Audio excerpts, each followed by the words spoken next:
selamat hari Natal untuk kita semua.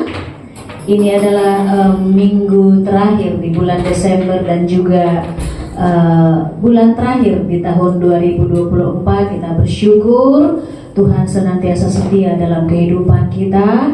Tuhan tidak pernah meninggalkan kita bahkan satu detik pun. Kita terus senantiasa melihat karya-karya Tuhan di dalam kehidupan kita. Dan kita percaya di dalam menapaki tahun 2025 minggu depan, ibu-ibu, bapak-ibu, kita percaya semua juga karena kebaikan Tuhan. Siapkan hati dan pikiran kita. Kita mau memuji, memuliakan nama Tuhan. Lewat puji-pujian akan kita naikkan, bahkan firman Tuhan yang akan kita dengarkan pada hari ini. Sama-sama kita bersatu sejenak di hadapan Tuhan.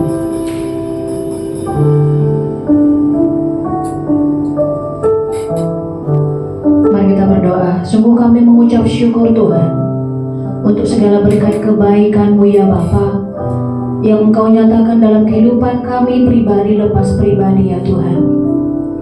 Sepanjang tahun 2024 ya Bapa, Engkau senantiasa bekerja atas hidup kami ya Tuhan.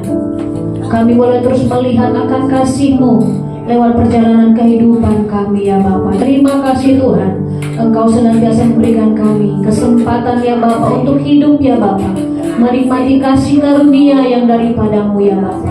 Terima kasih Tuhan Yesus. Layak-layak Tuhan kami tinggikan Engkau di sepanjang kehidupan kami ya Bapa. Layak-layak Tuhan Kau menerima pujian penyembahan setiap kami Tuhan.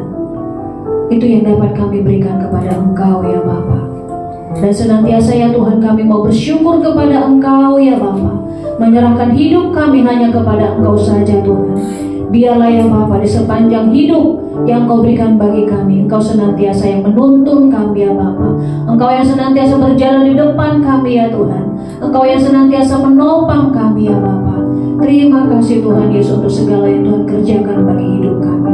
Terima kasih ya Tuhan untuk yang semua yang Tuhan percayakan bagi kehidupan kami ya Bapa, baik keluarga kami ya Tuhan, pekerjaan kami ya Tuhan, apapun yang kami miliki sampai hari ini ya Tuhan, kami berikan semuanya untuk hormat kemuliaan bagi nama-Mu saja Yesus. Haleluya bagimu ya Bapa. Terima kasih Tuhan. Terima kasih ya Bapa. Kami siap ya Tuhan untuk memulai ibadah kami pada pagi hari ini. Hanya di dalam nama Tuhan Yesus Kristus kami berdoa dan menaikkan ucapan syukur kami kepada Engkau. Haleluya. Amin. Mari sama-sama kita menaikkan pujian kita kepada Tuhan, bahwa kita mau senantiasa bernyanyi dan bersorak bagi nama Tuhan. Yesusku penyelamatku, tiada yang seperti Engkau ya Bapa.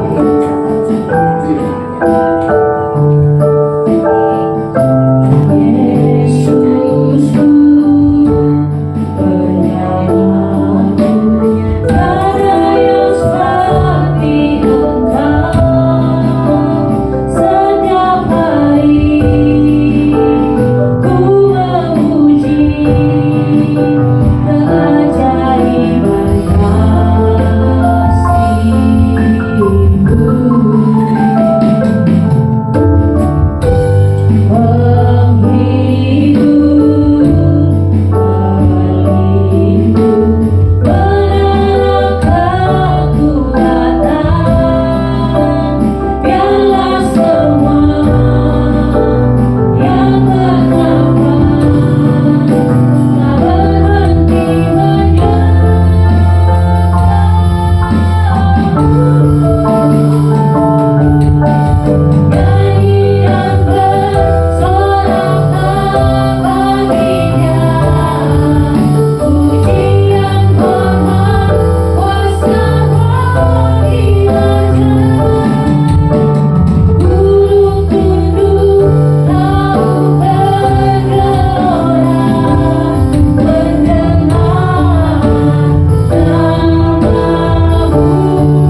sepanjang zaman. Mari menyatakan komitmen iman dengan hati, lidah dan bibir kita dengan mengikrarkan pengakuan iman Rasul. 1, 2, 3. Aku percaya kepada Allah, Bapa yang Maha Kuasa, Khalik langit dan bumi, dan kepada Yesus Kristus, Anak yang tunggal Tuhan kita, yang dikandung dari Roh Kudus, lahir dari anak darah Maria, yang menderita sengsara di bawah pemerintahan Pontius Pilatus, disalibkan, mati dan dikuburkan, turun ke dalam kerajaan maut.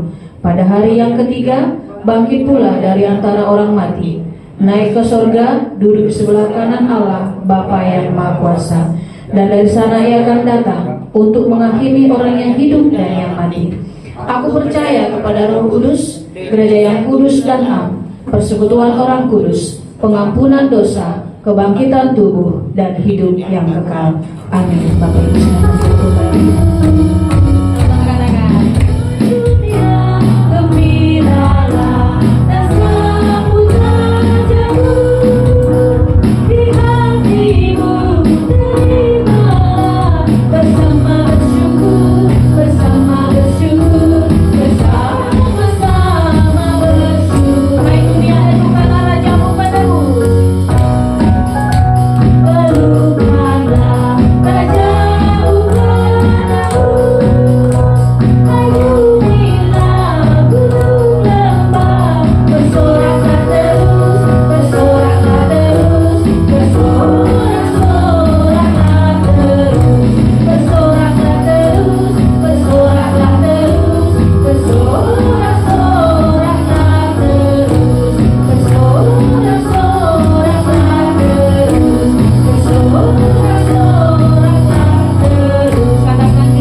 hati dan pikiran kita Bapak Ibu untuk menerima kebenaran firman Tuhan pada hari ini yang akan disampaikan oleh Pastor Salomon Hanafi. Sebelumnya mari sama-sama kita naikkan pujian bagi Tuhan. Ku tetap setia, seperti wanita mengurapimu, menangis di bawah kakimu ya Bapa.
kita akan membaca firman Tuhan dari Matius pasal yang kedua 1 sampai 12. Nah, dalam pembacaan firman Tuhan Matius pasal yang kedua ayat 1 sampai 12, saya memakai Alkitab TB2.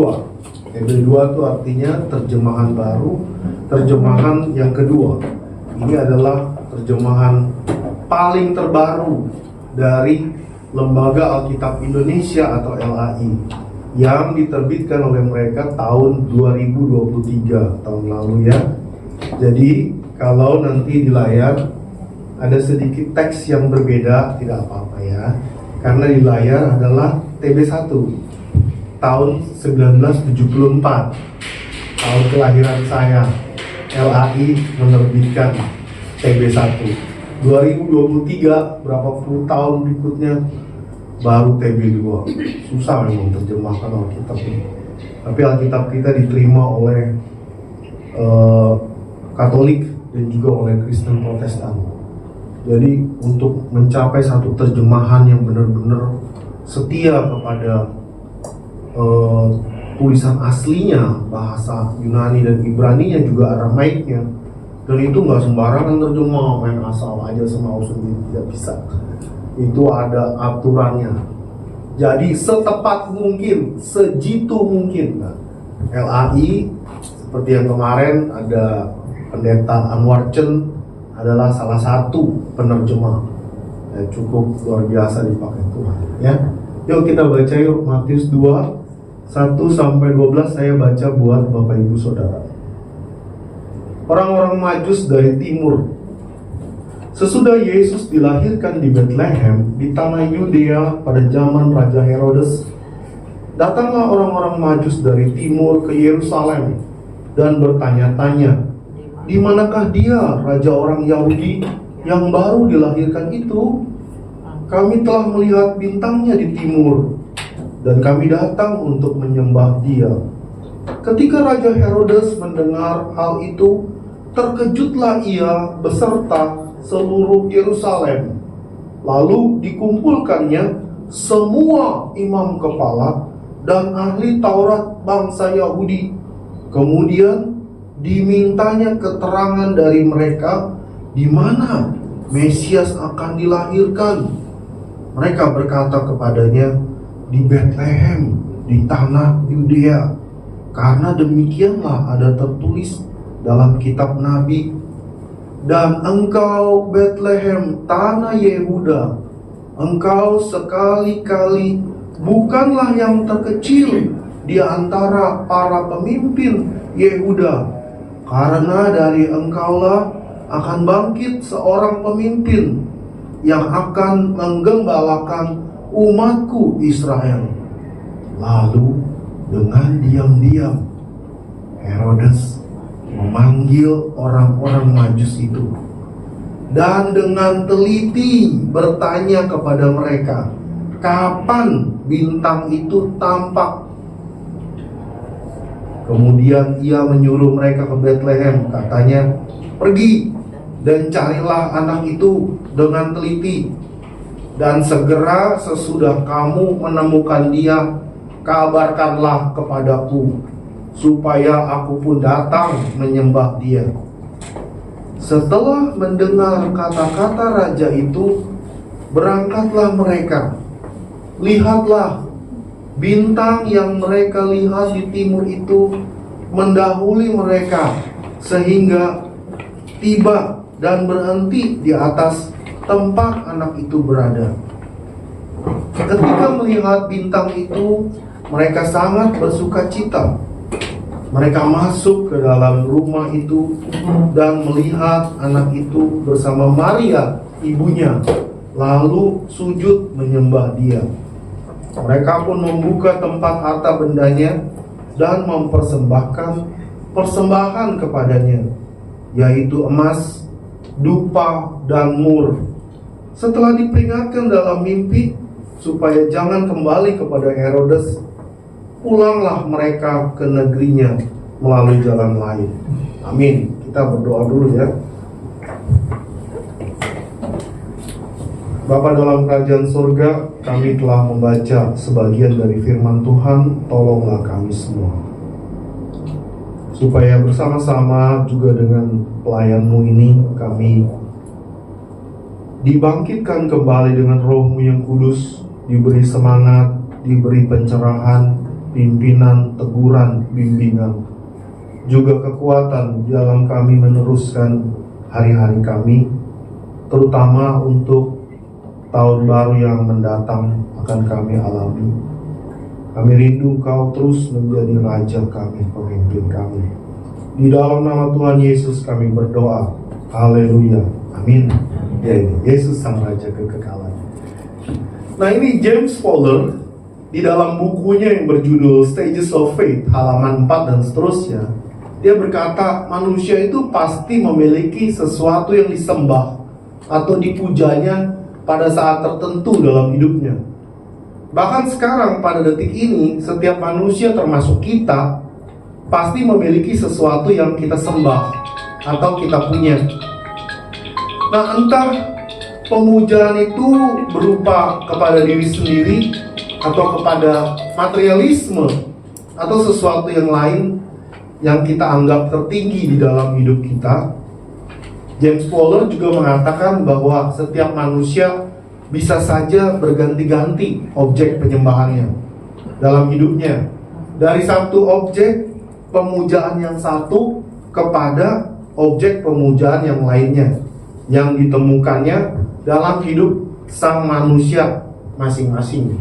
Jadi tiap orang, kata James Fowler, itu memiliki sesuatu yang dipujanya, bisa berganti-ganti sepanjang hidup. Nah, pertanyaannya, bagaimana dengan orang-orang pilihan Tuhan? Apakah mereka menyembah atau mengabdi kepada sesuatu objek melalui yang menjadi pengagungan mereka? Nah, menurut firman Tuhan Matius pasal 2 1-12 ini, orang-orang pilihan Tuhan dipimpin oleh Roh Kudus Tuhan agar datang mencari dan menyembah Yesus Sang Raja kekekalan. Sekali lagi, menurut Matius 2 1-12 firman Tuhan, orang-orang pilihan Tuhan dipimpin oleh Roh Kudus Tuhan untuk mencari Yesus Sang Raja kekekalan, mencari dan menyembah. Nah, maka kita punya dua pertanyaan di sini. Kalau tadi kan orang pilihan Tuhan dipimpin oleh Roh Kudus Tuhan agar datang mencari dan menyembah Yesus Sang Raja kekekalan. Dua pertanyaan. Yang pertama, siapa orang-orang pilihan Tuhan? Siapa? Kita termasuk atau tidak? Yang kedua, benarkah Yesus Kristus itu Raja kekekalan? Mari kita pelajari ya, tinjau satu persatu. Yang pertama yaitu orang-orang pilihan Tuhan. Kita mungkin pernah tanya di dalam hati, siapa sih orang-orang yang dipilih Tuhan untuk diselamatkannya masuk ke dalam sorga? Apakah diri kita juga termasuk di dalam orang-orang pilihan Tuhan itu? Nah, Matius pasal 2 ayat 1-12 ini bercerita tentang orang-orang Majus dari timur yang datang mencari seorang raja Yahudi yang baru dilahirkan, sebab mereka telah melihat bintangnya di timur. Nah, bintang ajaib itu mengarahkan para Majus ini untuk datang mencari posisi posisi lokasi yang disorot oleh bintang itu.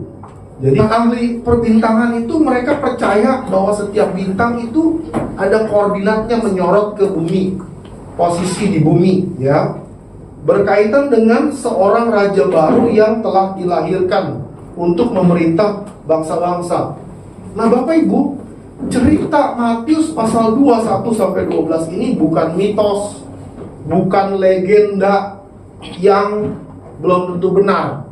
Legenda kan ada legenda Tangkuban Perahu, dulu katanya gunungnya dibalik jadi perahunya dibalik jadi gunung. Yang legenda, legend, legenda atau mitos, myth dalam bahasa Inggris, belum tentu benar. Tapi Matius pasal 2 1-12 ini bukan mitos, bukan legenda, melainkan peristiwa sejarah. Yang disebut peristiwa sejarah adalah peristiwa tersebut benar, pernah terjadi di dalam sejarah hidup manusia, di dalam waktu dan di dalam tempat. Jadi ada lokasinya, bisa ditahu tanggal berapa, jam berapa. Nah itu sejarah gitu ya, pernah terjadi. Nah ternyata Matius pasal 2 1-12, kelahiran Yesus itu pernah terjadi tahun ini 6-4 sebelum Masehi. Nah memang ini mundur. Kalau Masehi kan 0 kelahiran Yesus, -4, mundur lagi -6. Nah begitu maksudnya. 6-4 sebelum Masehi, pada masa pemerintahan Herodes Agung. Nah udah ketahuan tuh, rajanya Herodes Agung, bukan mitos ya. Rajanya ada. Kekaisaran Romawi yang pada waktu itu sedang menjajah orang Israel. Matius pasal 2 ayat 1-2 mengatakan demikian. Sesudah Yesus dilahirkan di Bethlehem, di tanah Yudea, pada zaman Raja Herodes, datanglah orang-orang Majus dari timur ke Yerusalem. Ke Yerusalem, bukan ke Bethlehem. Mereka pikir raja itu di kota yang besar, ibu kota Yerusalem. Dan bertanya-tanya, di manakah dia, raja orang Yahudi yang baru dilahirkan itu? Kami telah melihat bintangnya di timur, dan kami datang untuk menyembah dia. Geger langsung. Satu ibu kota Yerusalem geger. Firman Tuhan katakan Herodes terkejut, juga seluruh Yerusalem terkejut. Kenapa? Herodes itu raja yang kejam, saudaraku. Kalau rajanya terkejut, semuanya terkejut. Pegawai-pegawainya terkejut. Habis ini apa lagi nih yang nanti dia bikin, dia perbuat? Orang Herodes itu terkenal apa? Ibunda kandungnya dia bunuh mati karena dia curiga, ini mau merebut kekuasaan saya nih. Anaknya, bahkan anaknya 2, istrinya dia bunuh karena dia curiga, dia takut mereka kudeta merebut kekuasaan Herodes. Makanya penduduk Yerusalem takut ketika Herodes terkejut. Firman Tuhan katakan Herodes terkejut, juga seluruh isi Yerusalem. Ya maksudnya seluruh rakyat takut juga karena Herodes terkejut. Nah kemudian pertanyaan kita, siapa orang-orang Majus ini yang dari timur yang datang mencari raja baru orang Yahudi untuk kemudian menyembah raja itu? Nah menurut Reform Expository Commentary, orang-orang Majus atau bahasa Yunaninya Magoi, ini adalah orang-orang berhikmat. Mereka bukan raja-raja, tetapi mereka adalah para penasihat bagi raja-raja bukan Yahudi. Sebagai perbandingan, di dalam perjanjian lama ada Nabi Daniel dan teman-temannya, Sadrak, Mesak, Abednego. Nabi Daniel dan teman-temannya juga merupakan orang Majus atau Magoi, atau cendekiawan terpelajar. Mereka mencari kebenaran, terlatih untuk memberi nasihat kepada raja yang bukan Yahudi. Orang-orang Majus di dalam Matius pasal 2 ayat 1-12 ini adalah orang-orang yang terpelajar, terhormat, kaya, dan ahli dalam perbintangan di negeri mereka masing-masing. Jadi mereka datang dari bukan satu negeri tapi dari beberapa negeri. Tuhan semesta alam juga menggerakkan hati para Majus yang ahli perbintangan atau astronomi ini. Mereka sebagai orang-orang terpelajar di Persia atau di Babilonia kuno, mereka juga memiliki salinan kitab Daniel. Jadi mereka punya kopi atau salinan kitab Daniel, kan tulisan-tulisan suci, ya, yang menubuatkan tentang lahirnya seorang raja pembebas di Israel. Sebab kenapa? Dulu bangsa Israel pernah dibuang jauh ke Babilonia kuno dan tinggal di sana beberapa generasi, kita nggak tahu berapa lama ya, tapi catatannya tertulis di sini. Israel pernah dibuang ke Babilonia Timur itu tahun 605 sampai 586 sebelum Masehi, sebelum kelahiran Kristus. Ini data sejarah, saudaraku, bukan ngarang-ngarang ya. Nah, kemudian kitab Daniel yang mereka punya itu pasal 7. Pasal 7 ini ayat 13 sampai 14 itu ditulis tahun 530 sebelum Masehi. Jadi kita punya kitab yang sangat tua. Pernah menubuatkan demikian. Aku terus melihat di dalam penglihatan malam itu, tampak datang dengan awan-awan dari langit seorang seperti anak manusia. Datanglah ia kepada yang lanjut usianya itu, dan ia dibawa ke hadapannya. Lalu diberikan kepadanya kekuasaan dan kemuliaan dan kekuasaan sebagai raja. Maka orang-orang dari segala bangsa, suku bangsa, dan bahasa mengabdi kepadanya. Kekuasaannya ialah kekuasaan yang kekal, yang tidak akan lenyap, dan kerajaannya ialah kerajaan yang tidak akan musnah. Itu nubuat Daniel pasal 7. 530 tahun sebelum kelahiran Yesus. 500 tahun lebih sudah diramalkan seperti itu. Nah, nubuatan ini berbicara tentang seorang pribadi ilahi yang di sorga, yang datang kepada yang lanjut usianya itu, yaitu Allah Bapa yang kekal, Tuhan Allah yang kekal. Nah, mari kita bandingkan lagi dengan sebuah kitab yang lebih tua, yaitu dari tahun 1405 sebelum Masehi. Lebih tua lagi, yaitu kitab Bilangan, khususnya pasal 24 ayat 17a. Bunyinya begini, ini nubuatan Bileam waktu dia disuruh oleh Raja Moab, Balak, mengutuk Israel yang baru keluar dari Mesir.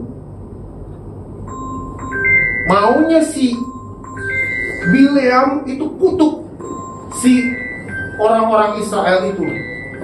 Tapi ternyata Tuhan hebat. Dukun yang namanya Bileam ini dia bisa ganti kata-katanya. Dia bisa disetir. Yaitu apa?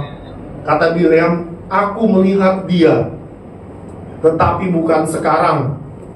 Aku memandang dia, tetapi bukan dari dekat. Bintang terbit dari Yakub, tongkat kerajaan timbul dari Israel. Nah, saudaraku, beranjak dari kitab-kitab tua yang orang-orang Majus punya, mereka cuma punya Daniel, kitab Bilangan, mungkin ada juga kitab yang lain. Maka orang-orang Majus itu memiliki pengharapan tentang Mesianis, raja orang Yahudi. Berangkatlah mereka, orang-orang Majus ini, mengadakan perjalanan ratusan kilometer dari negerinya di timur ke Yudea, tanah Bethlehem. Nah, orang-orang Majus ini adalah orang-orang pilihan Tuhan dari segala bangsa. Kepada siapa Tuhan berbicara mengenai Mesias yang telah dijanjikan Tuhan di dalam kitab-kitab terdahulu. Kitab-kitab yang tulisan kudus tentang Mesias, yaitu yang diurapi atau tentang Kristus. Nah, pertama-tama memang Tuhan berbicara kepada orang-orang Majus dari kitab Daniel, dari kitab Bilangan. Lalu setelah mereka sampai di Yerusalem, mereka dengar lagi pemberitahuan dari Tuhan selanjutnya, yaitu apa? Ketika para ahli Taurat dan orang-orang Farisi dipanggil oleh Raja Herodes, raja yang bengis itu, di mana Mesias akan dilahirkan? Para ahli Taurat yang jago kitab itu, mereka buka kitab Mika pasal yang kelima ayat 1. Di situ orang Majus mendengar lagi bunyi firman Tuhan. Begini bunyinya, tetapi engkau, hai Bethlehem Efrata, yang terkecil di antara kaum-kaum Yehuda, daripadamu akan bangkit bagiku seorang yang akan memerintah Israel, yang permulaannya sudah sejak purbakala, sejak dahulu kala. Ini lengkapnya, ya, lengkapnya. Nanti ada yang dihilangkan sama para ahli kitab orang Yahudi, ahli Taurat. Ada yang dihapus, nggak dibaca. Nanti saudara akan tahu. Maka berdasarkan laporan Matius pasal 2 yang tadi kita baca, ayat yang ke-12, para Majus berhasil menjumpai Kristus. Dan Tuhan Allah menuntun langkah mereka kembali untuk pulang, tidak ketemu sama Herodes, tapi mengambil jalan yang lain. Kenapa?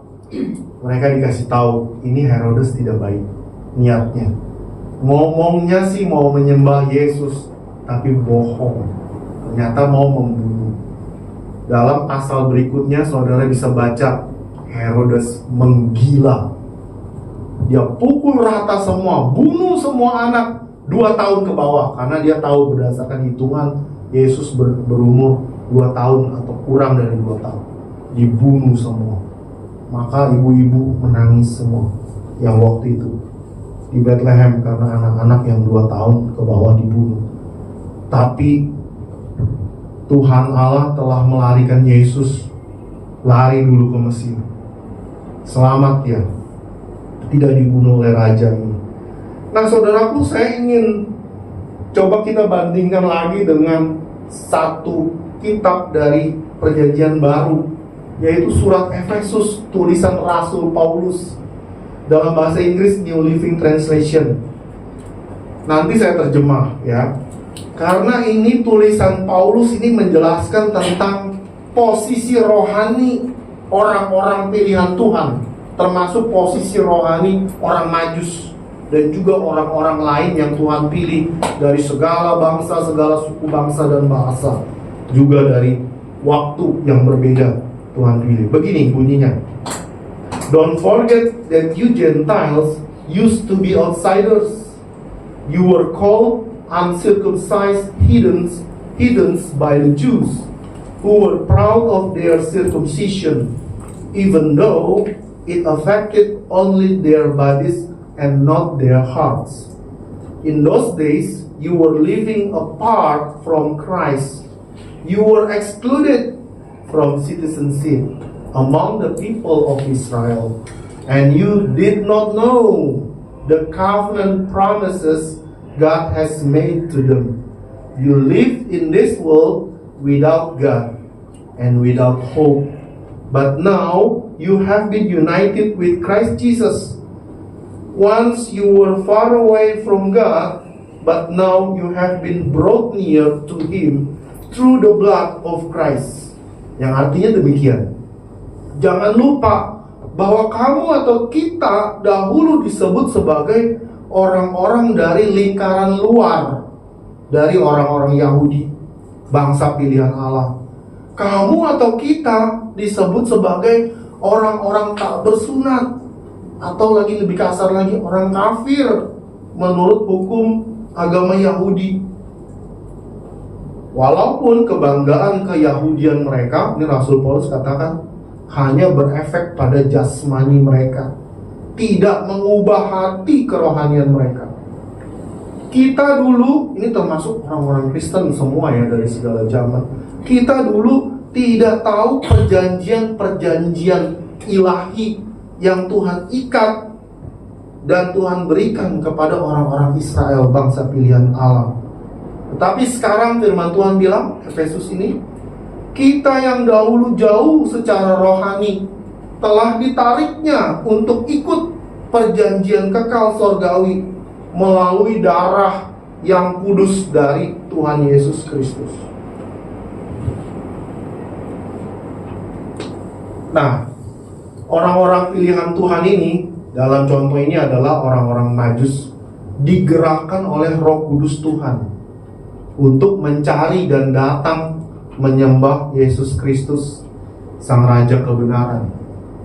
Itu ada lagunya itu dari KPPK GKY ini, 103. Saya nyanyiin begini. Kami Majus dari timur, datang cari raja benar. Lewat gurun lembah, gunung dipimpin bintangnya.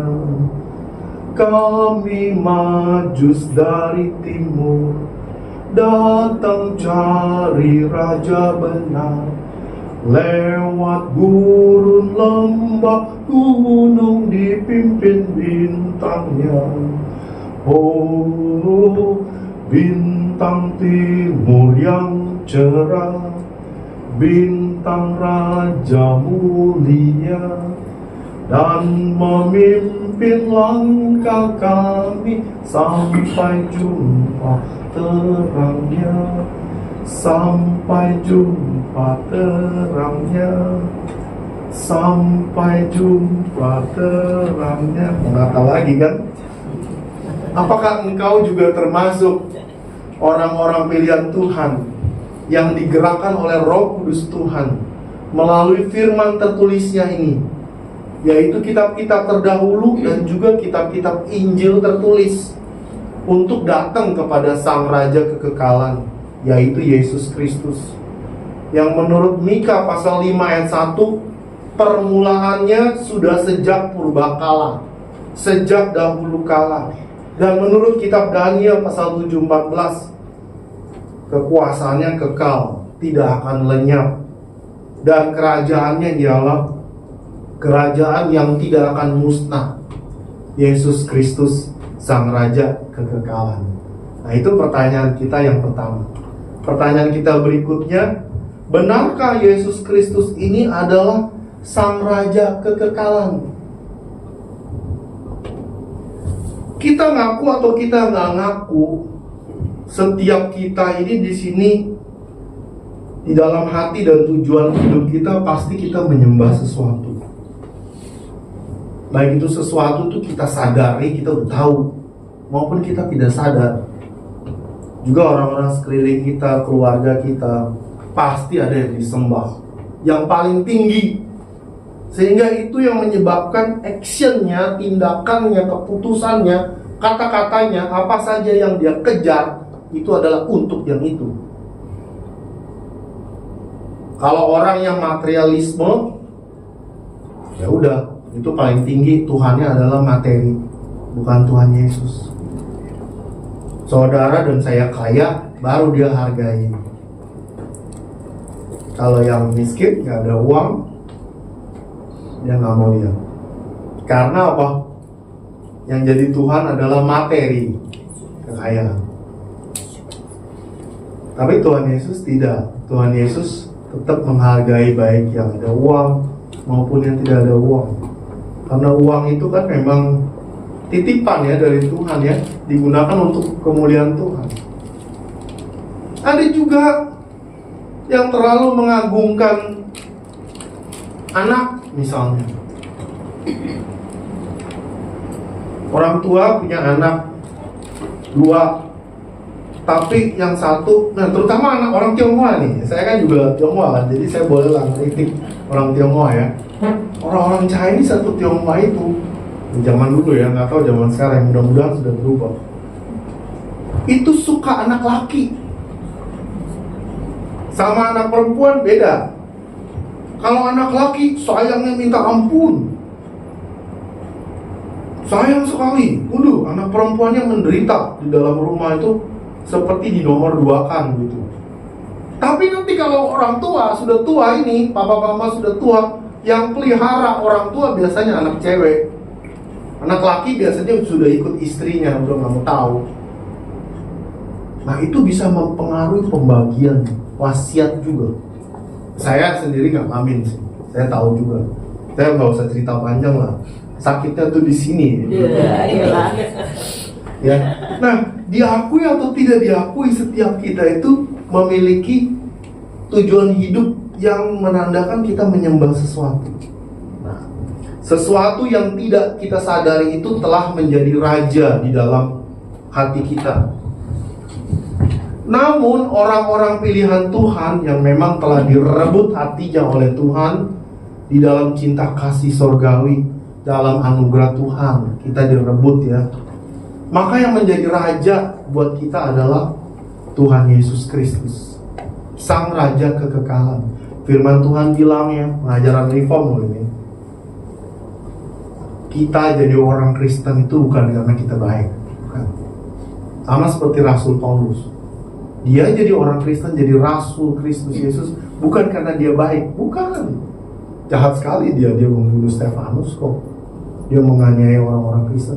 Kita juga, tapi kita ditarik oleh Tuhan. Seperti gambarannya ya, kalau orang yang suka merokok gitu ya, puntung rokok itu udah dilempar ke dalam api unggun, udah tinggal sedikit, buru-buru ditarik sama Tuhan, ditiup, dimatiin sisa bekas apinya. Jangan sampai tuh puntung rokok yang kecil habis terbakar. Itu gambaran kita diselamatkan oleh Tuhan karena kebaikan Tuhan, bukan karena kebaikan kita. Makanya jadi orang Kristen yang sungguh-sungguh makin lama hidupnya seperti padi yang ada isinya, makin rendah hati, dan tidak sombong dan rajin menabung, kata si Tonganda. Nah saudaraku, memang orang-orang Majus di dalam Matius pasal 2 1-12 ini belum tahu bahwa Yesus adalah Sang Raja kekekalan yang telah turun dari sorga ke bumi guna menyediakan jalan penebusan satu-satunya. Mereka hanya tahu bahwa Yesus Sang Raja mulia, seorang raja besar, orang Yahudi yang akan memimpin segala bangsa, yaitu raja politik. Nah, ini rahasia yang tadi. Itulah sebabnya tadi para ahli Taurat ini yang baris nih, para ahli Taurat, orang-orang Farisi di depan Raja Herodes, mereka menyembunyikan frase atau buntut daripada tulisan Mika pasal 5. Disembunyikan yang ini, Mika yang ini. Apa yang disembunyikan? Coba saudara baca Matius 2 ayat 6, pasti ketahuan apa yang disembunyikan.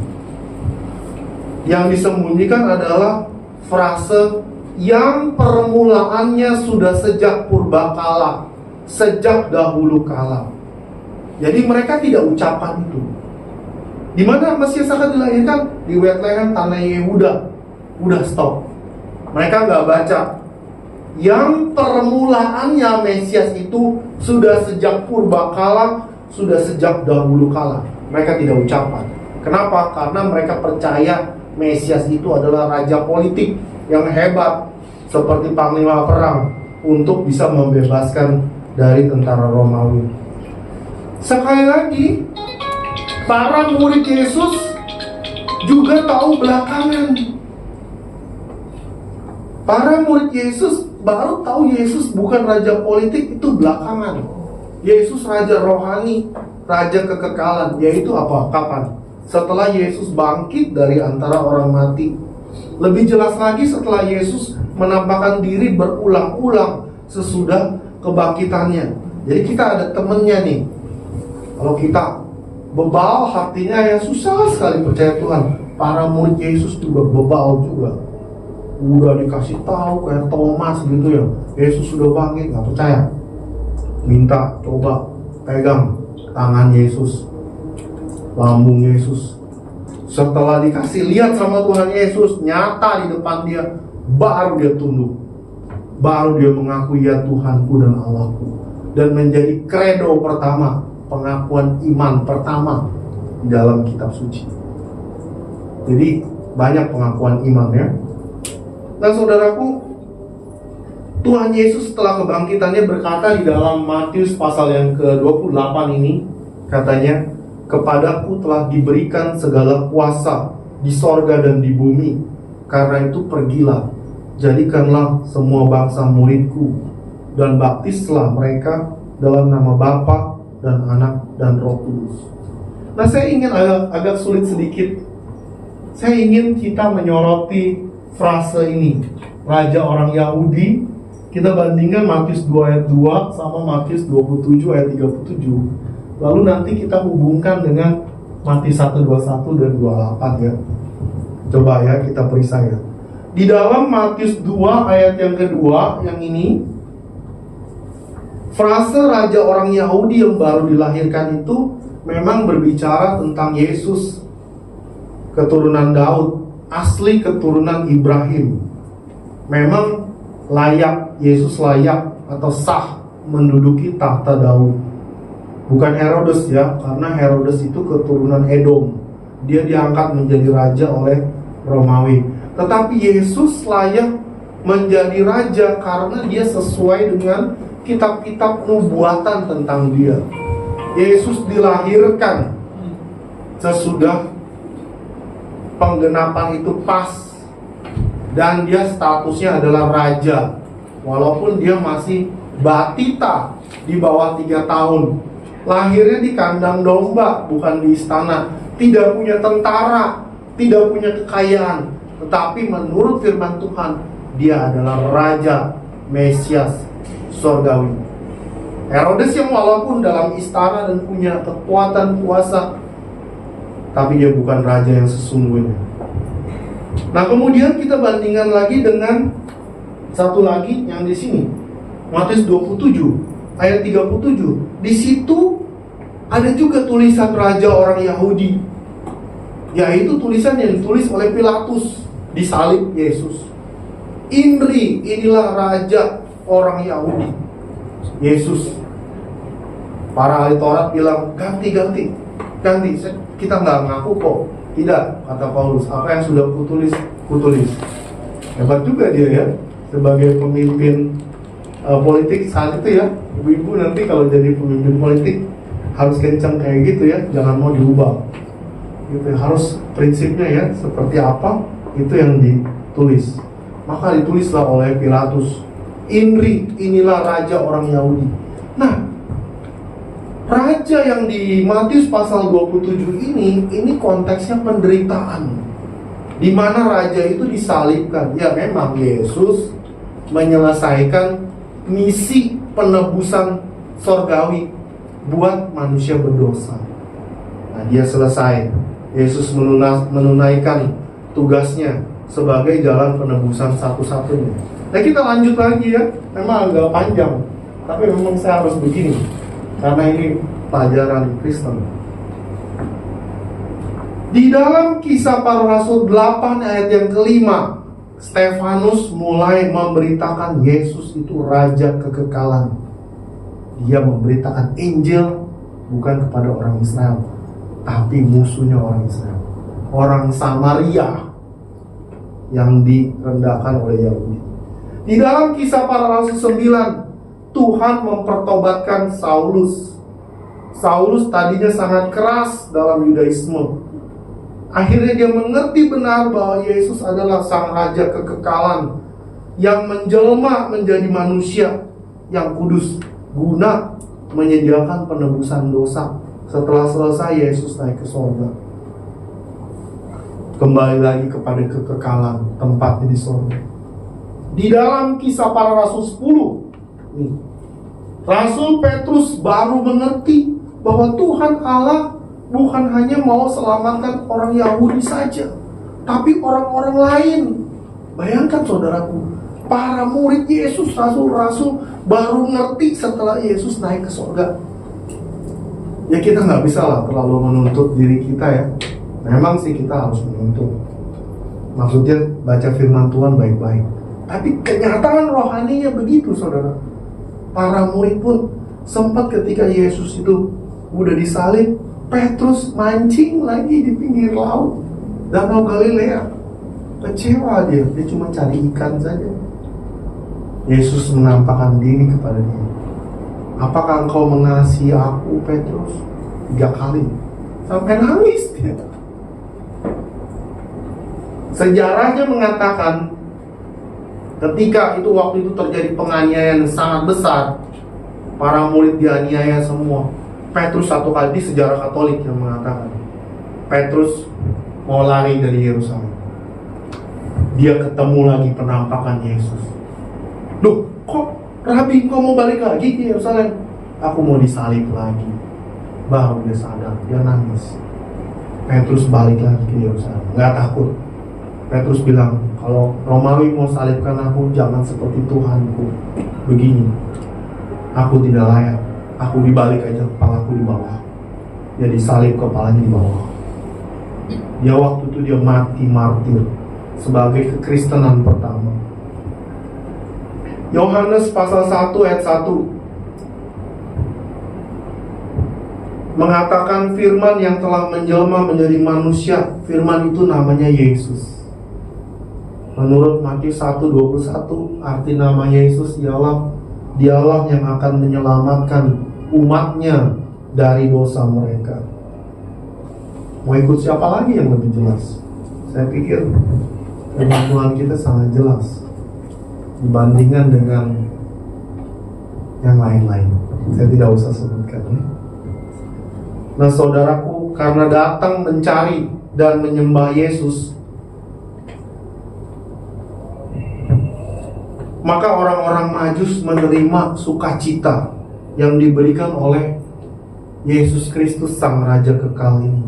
Bahkan sebelum orang Majus menyembah bayi Yesus Sang Juru Selamat, orang Majus baru melihat bintangnya. Kan tadi di Yerusalem, terus kok ketutup awan, gak ada. Kata Herodes, pergi lagi cari. Tuh mereka keluar, kelihatan lagi. Mereka kan ahli perbintangan ya. Itu dia bintangnya, bintang terang itu. Istimewa bintang itu. Sejak Yesus lahir terus menerus dia terang terus. Maka mereka senang sekali. Baru lihat bintang loh, senang sekali. Apalagi sudah tadi datang ke kandang domba ketemu dengan Yesus. Nah ini ada satu lagu lagi. Saya nyanyi lagi ya. Orang lain pun melihat sang bintang, tapi mereka tak mau datang. Orang Majus melihat sang bintang, hati mereka sangatlah senang, girang. Orang lain pun melihat sang bintang, tapi mereka tak mau datang. Orang Majus melihat sang bintang, hati mereka sangatlah senang, girang. Dan mereka bergirang, lihat bintang terang. Mereka bergirang, lihat bintang terang. Dan mereka bergirang, lihat bintang terang. Hati mereka sangatlah senang, hati mereka sangatlah senang, hati mereka sangatlah senang, girang. Waduh, ini kalau paduan suaranya di semua. Kalau di gereja-gereja besar nih, yang nyanyi misalnya 500 orang, waduh, nangis semua yang dengerin. Seperti kantata Mesaya nih, luar biasa. Nah saudaraku, orang-orang Majus sangatlah senang melihat bintang terang ajaib sebagai tanda kelahiran Sang Juru Selamat dunia, yaitu Yesus Kristus. Apalagi setelah mereka bertemu Yesus Kristus, Tuhan yang menjadi manusia yang sederhana di kandang domba. Maka sukacita dari sorga Tuhan berikan kepada mereka untuk tinggal di dalam hati mereka. Nah, bagaimana dengan kita semua yang ada di sini? Apakah sama seperti orang-orang Majus, kita juga mau datang menyembah kepada Yesus Sang Raja Kekal ini? Kita akan diberikannya sukacita sorgawi, sebab Dia akan melahirbarukan kerohanian kita yang telah mati karena kuasa dosa yang begitu hebat menjerat kita. Kerohanian kita akan dihidupkannya kembali, diampuni dari segala dosa, dosa status dan dosa-dosa perbuatan kita. Kita dimenangkan menjadi warga kerajaan sorga, di mana Dia, Yesus Kristus, menjadi rajanya, raja kekekalan sorgawi. Sekali lagi, demikianlah orang-orang pilihan Tuhan dipimpin oleh Roh Kudus Tuhan untuk datang dan menyembah Yesus Kristus, Sang Raja kekekalan sorgawi. Amin. Mari kita berdoa.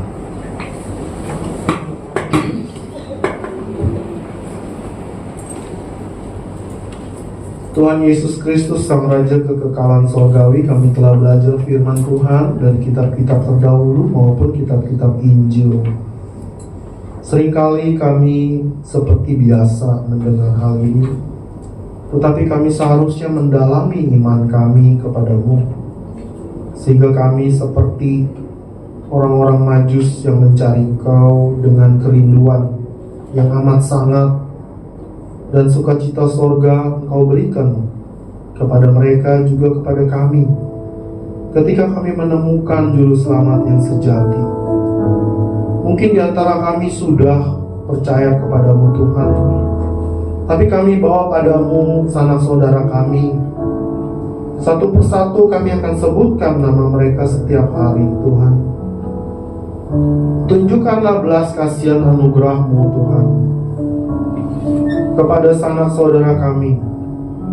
Saudaraku, sebutkan di dalam hatimu siapa saja nama saudaramu, keluargamu yang jauh atau yang dekat, yang belum percaya kepada Tuhan dengan sungguh-sungguh. Kami bawa padamu ya Tuhan, baik itu orang tua kami maupun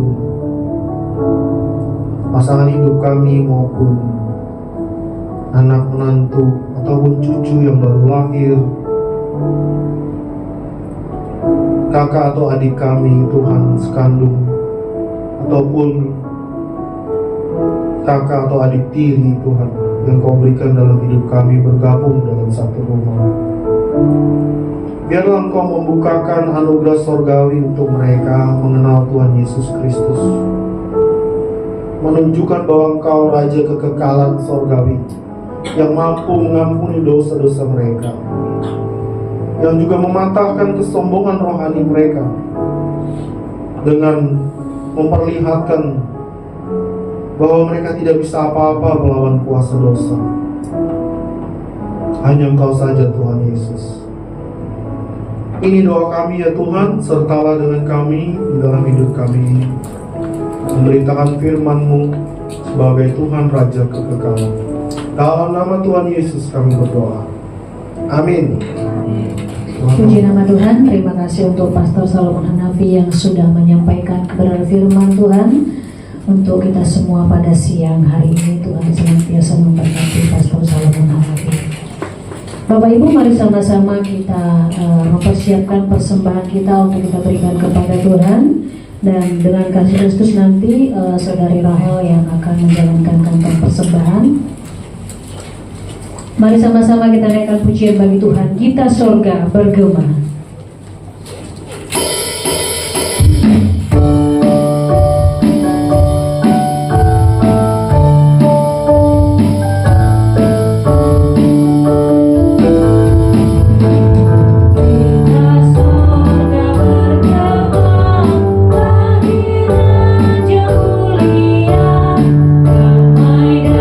Sejahtera turun dalam dunia.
berkati. Engkau kuduskan ya Tuhan, untuk boleh kami gunakan di dalam pelayanan-Mu di tempat ini ya Bapa. Berkati setiap kami ya Tuhan tanpa terkecuali ya Bapa. Di dalam nama Tuhan Yesus kami berdoa dan mengucap syukur. Haleluya.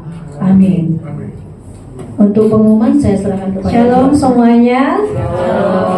Pasti kabarnya luar biasa semua, amin. Amin. Siapa yang merasa diberkati Tuhan oleh firman Tuhan hari ini? Kita semua, amin. Terima kasih kepada Bapak Ibu, Opa Oma yang boleh hadir beribadah hari ini. Adakah yang baru datang, baru bergabung bersama kami hari ini, ibadah hari ini?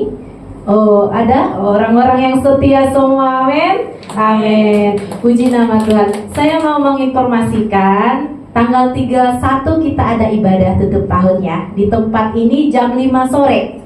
Tanggal 31 jam 5 sore ya. Jangan datang pagi nanti kosong belum ada orang. Jadi tanggal 31 besok lusa kita ketemu lagi jam 5 sore di tempat ini dengan acara tukar kado ya Bu. Nah jadi tanggal 31 kita ada acara tukar kado. Bagi opa, oma yang tidak sempat menyiapkan kado, kita persiapkan kadonya. Jadi datang saja, santai saja kita siapkan kadonya ya. Terima kasih, itu saja info. Ya untuk kadonya minimal budgetnya 50.000 ya. Minimal 50.000. Mau di atas 50.000 dipersilahkan. Demikian informasi yang saya sampaikan. Terima kasih, Tuhan Yesus memberkati. puji nama Tuhan. Tiba saatnya kita akan menaikkan segala permohonan kita kepada Tuhan, segala rencana-rencana kehidupan kita ke depannya, harapan kita kepada Tuhan. Nanti untuk yang memimpin doa syafaat dengan kasih Kristus, Pastor Salomon Hanafi kembali untuk memimpin doa syafaat. Mari sama-sama kita naikkan pujian bagi Tuhan. Mukjizat itu nyata. Kita tahu bahwa kuasa Tuhan tidak pernah terbatas dalam kehidupan kita. Semua Tuhan dapat lakukan dalam hidup kita. Apa yang mustahil bagi setiap kita, itu sangat mungkin bagi Tuhan.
Diri kami masing-masing kepadamu Tuhan.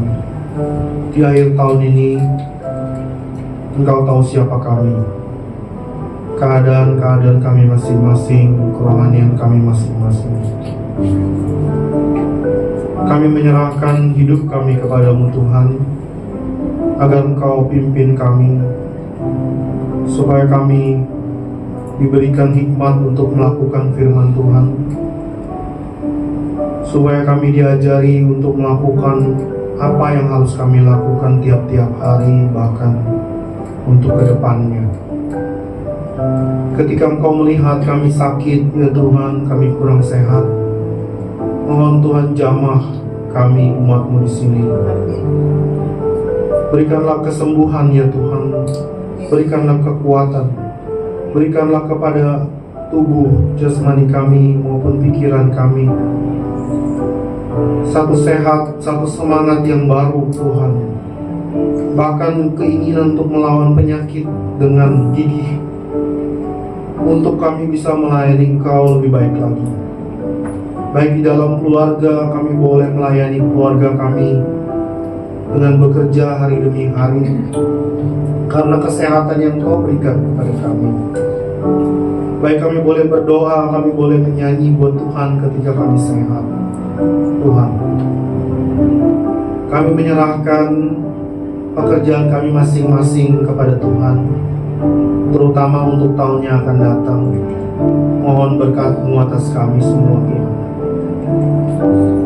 Tuhan, bukakanlah kiranya tingkap-tingkap langit untuk kami boleh menerima berkat-berkat Tuhan dengan cara yang benar. Kami menyerahkan pasangan hidup kami masing-masing, baik yang sudah berkeluarga maupun yang belum berkeluarga. Tuhan, berkati pasangan hidup kami.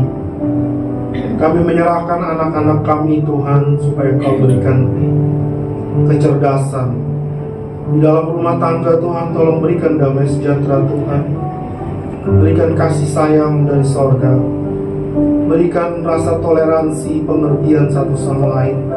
Mau mengalah satu sama lain, mau berkorban satu sama lain untuk orang lain lebih baik daripada diri sendiri. Karena kami, di dalam hati kami, Tuhan Yesus adalah Raja, dan bukan ego kami, bukan materialisme kami, bukan hal-hal lain berhala yang kami puja. Ampuni kami atas segala dosa kesalahan kami ketika kami hidup sebagai orang-orang Kristen yang tidak sempurna, Tuhan. Biarlah Engkau pimpin kami makin lama semakin sempurna sampai kami ketemu Tuhan.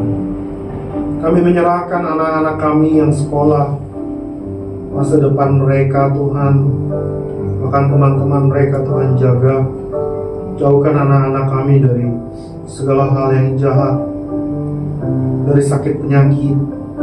Biarkan mereka bahagia di dalam kesederhanaan, mencari Engkau ya Tuhan, juga ilmu pengetahuan dan skill yang baik, juga rasa takut dan hormat kepada orang tua, sayang kepada saudara. Kami menyerahkan gereja kami di sini supaya Tuhan boleh bekerja melalui pelayanan gereja ini.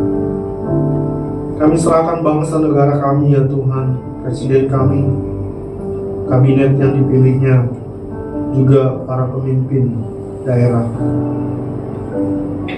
Berikanlah kepada mereka hikmat-Mu untuk memimpin bangsa negara ini. Ini doa kami di dalam nama Tuhan Yesus. Bapak Ibu Saudara-saudari, mari kita bangkit berdiri. Kita akan mengucapkan doa Bapa kami seperti yang Tuhan Yesus pernah ajarkan kepada kita semua orang-orang percaya. Bapa kami yang di sorga, dikuduskanlah nama-Mu, datanglah kerajaan-Mu, dan jadilah kehendak-Mu di bumi seperti di sorga. Berikanlah kami pada hari ini makanan kami secukupnya, dan ampunilah kami akan segala dosa dan kesalahan kami, seperti kami juga mengampuni orang yang bersalah kepada kami. Dan janganlah membawa kami ke dalam pencobaan, tetapi lepaskanlah kami daripada yang jahat.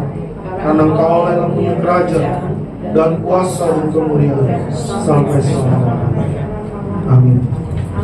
Bapak Ibu sekalian, kita telah mendengarkan firman Tuhan. Yesus adalah Raja kekekalan yang telah lahir sebagai manusia yang kudus sesuai dengan nubuatan-nubuatan kitab suci. Orang Majus telah menjadi contoh buat kita bahwa hati mereka dipersembahkannya untuk Tuhan, sehingga mencari Raja yang kekal itu, yang untuk kita, Dia menebus kita. Oleh karena itu, terimalah berkat Tuhan. Saya akan bacakan dari surat Ibrani pasal yang ke-13. Demikian. Kiranya Allah damai sejahtera yang dengan darah perjanjian yang kekal telah membawa naik dari antara orang mati Gembala agung segala domba, yaitu Yesus Tuhan kita, memperlengkapi engkau dengan segala yang baik untuk melakukan kehendak-Nya dan mengerjakan di dalam kita apa yang berkenan kepadanya melalui Yesus Kristus. Bagi Dialah kemuliaan sampai selama-lamanya, di dalam nama Bapa Putra dan Roh Kudus. Amin.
Puji nama Tuhan.